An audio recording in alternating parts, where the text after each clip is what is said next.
David Moore, Dallas Morning News. Seattle's defense, what challenges do they pose to you? Well, I think just like anything, you start the personnel. So, it's a little bit of an uncommon opponent, but their play style has been pretty consistent through Pete's tenure up there. So, the way they play, it starts up front, and they're a little different scheme than they've been in the past. So it's an excellent defense. Comparable to anyone you faced this year as far as their approach? Well, a little bit like ours. I mean, there's a lot of characteristics that carry over to really training camp for us. Corner so Fort Worth Telegram. The challenge of DK Metcalf. What does he present for your corners? I mean, he's got it all. He's got the size, the strength, the vertical presence, speed to finish it. Super competitive. He's top notch. Mike Todd Archer with ESPN. Damone Clark, since he's moved into the Leighton's role, how do you feel that he's done, and what room does he have left to grow?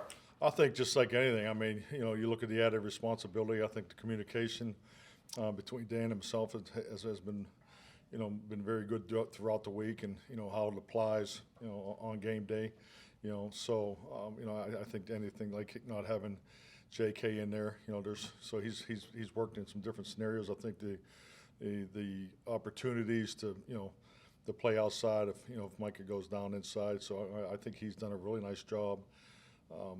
Not adjusting, but with the added responsibility. So Damone's just a young player that he's just going to get better and better every time he lines up. John Machota, The Athletic. With Pete Carroll, you guys have obviously faced off several times in your head coaching career. Is there anything that, like every time that you face him, that you're going to get this thing? Does anything stand out to you? I respect with their play style, how they play. I think that's consistent. I think when you look at coaches that have coached a long time, your teams, have an identity that is pretty consistent your time there, and with Pete's background being a defensive coach, as far as the way they play, the importance of the run game, I think they're definitely doing some unusual things from a formation standpoint, that'll challenge you during the course of the week in the prep. But it's going to start with running the football, stopping the run. So I think those are things that have been consistent throughout his career. Garrett. Here at Podell, CBS Sports. Mike, your team hasn't allowed a 100-yard rusher this year. What are the challenges of facing Kenneth Walker in their run games? Well, their run game, I think, too, not just with Kenneth. I mean, it's they're going to roll some backs through there, and what I will say is they all run with the same temperament. I think even some of the courses that they use, the downhill approach, just whether it's out of the tight inside zone and the gun. But yeah, they will challenge our run defense. So it's definitely a focal point for us. Hey, Bloffberg, Cowboys Radio. The league is kind of trending the younger coaches, and obviously Pete Carroll, 72. You just had a milestone birthday. We'll just call it milestone. Do you like to see older coaches like this? I mean, Jim Schwartz is having great success. Yeah. Here we go, old guys. Hell yeah. I mean, what do you want me to say? Yeah. I think it's just a testament to Pete, and he's done it for a long time. He's done it at a high level. So yeah, I guess I never thought much about it, but I'll root for the old guys. So yeah, definitely. Do you envision yourself at 72 still coaching? I don't know. I don't think so. I'm hopeful with grandkids by then will temper my enthusiasm to be here every day with you wonderful people. So. Calvin. Alvin Watkins, Dallas Morning News. How much will Kurtz do today? Well, I look for him to do the majority of it. So yeah, he took half the reps yesterday. So I think we'll increase his reps. To Damone, he seems to be a really mature kid. How does impact you when you Absolutely. Yeah, very mature, very professional, very hard worker, very diligent. I think if anything, once anything new, just he's going to attack it 100%. But no, he's definitely wired the right way and has a skill set that he has a lot of growth in front of him too. Nick Eatman, DallasCowboys.com. With Deron Bland and all that, it's easy to get caught up with the interceptions and the records and all that. He still seems like he plays within the scheme. He doesn't try to get too greedy with things. Is that something that you've noticed? Is that something easy? Yes, I think the best thing I could say about Deron, a number of things you can say, but he has been extremely consistent and mature since he arrived here. You know, he's on top of it. You know, his preparation for a young guy has always been top notch. Yeah, so he's the same person every day, very humble personality. So yeah, he's definitely going to do it the right way. Piggybacking on Blandis a minute, what he's done is amazing in returning for touchdown. He's also your third leading tackler. Can you talk about his physicality and how important that is with a guy like that, Metcalf? Yeah, definitely, and I think it's, you know, just an illustration too what Dan and the defensive staff have made such a priority. Tackling was a huge priority for us, you know, coming out of, you know, run defense and tackling, and you know, was a major emphasis, and you know, we cranked it up, you know, the best we could there in training camp, and Deron's an excellent example of that. No, he's very detailed, you know, plays the leverage. You know, I think he does a really good job of playing to the help, you know.